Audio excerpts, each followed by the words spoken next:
नमस्कार, स्वागत आहे आपलं स्पाइस कन्या यूट्यूब चॅनलवर। तर आज आपण बनवलेली आहे चविष्ट शेपूची भाजी। तर तुम्ही सर्वजण कसे आहात? आशा करते की तुम्ही सर्वजण छान असाल। तर आता आपण बनवायला घेत आहोत शेपूची भाजी। तर सर्वात प्रथम मी शेपूची भाजी आहे ती अगोदर स्वच्छ धुवून घेतलेली आहे 2 पाण्याने।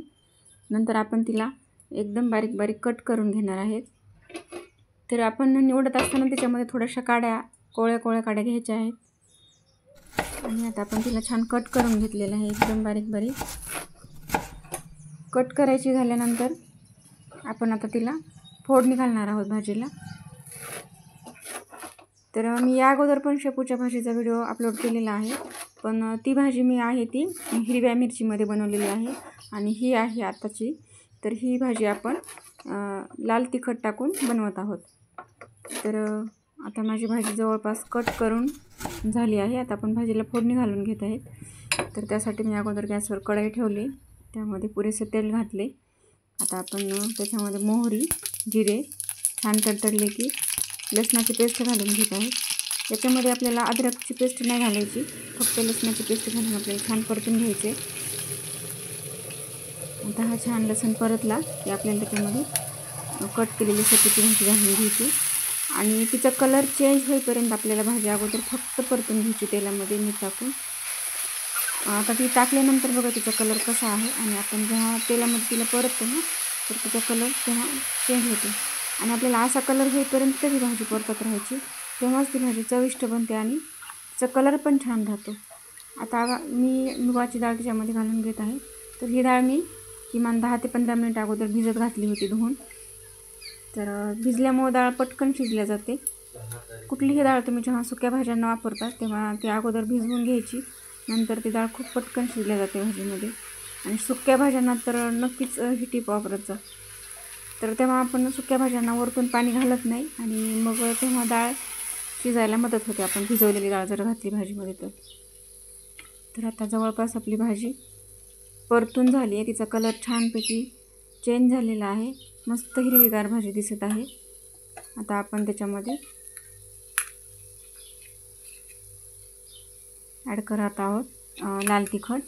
तर शेपूची भाजी बनवताना थोडं लाल तिखटाचं प्रमाण जे आहे थोडंसं जास्त घातलं ना तर भाजीला आणखीन छान चव येते।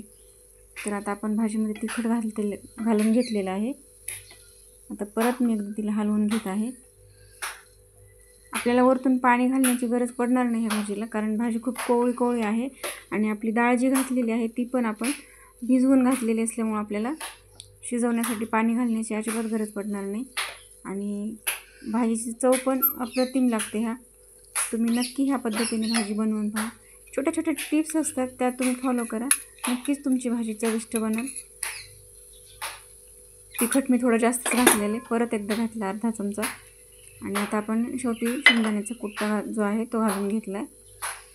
आता परत आपण एकदा सर्व हे मिश्रण मिक्स करून घेतलं आहे।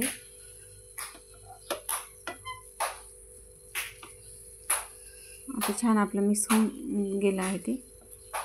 तर बघा तुम्ही भाजीचं टेक्स्चर किती छान दिसत आहे, भाजीला मस्त पाणी सुटत आहे आणि आता आपल्याला वरतून कसलंही पाणी घालायचं नाही, आपल्याला फक्त झाकण ठेवायचं आहे 5 ते 6-7 मिनटापर्यंत तुमची भाजी एकदम परफेक्ट तयार होते। आता आपण भाजीला झाकण ठेवलेलं आहे आणि आता भाजी आपली छान शिजत आली, बघा तिला किती छान पाणी सुटलेलं आहे आणि ह्या पाण्यामध्येच भाजी परफेक्ट शिजते आणि तिची चव पण अप्रतिम लागते। आपण तिखटाचं प्रमाण पण छान जास्त घातलेलं आहे, तर त्यामुळे पण भाजीची चव वाढायला मदत होते। मुलांच्या डब्यासाठी पण हा ऑप्शन छान आहे। आता आपण भाजी सर्व करून घेत आहे।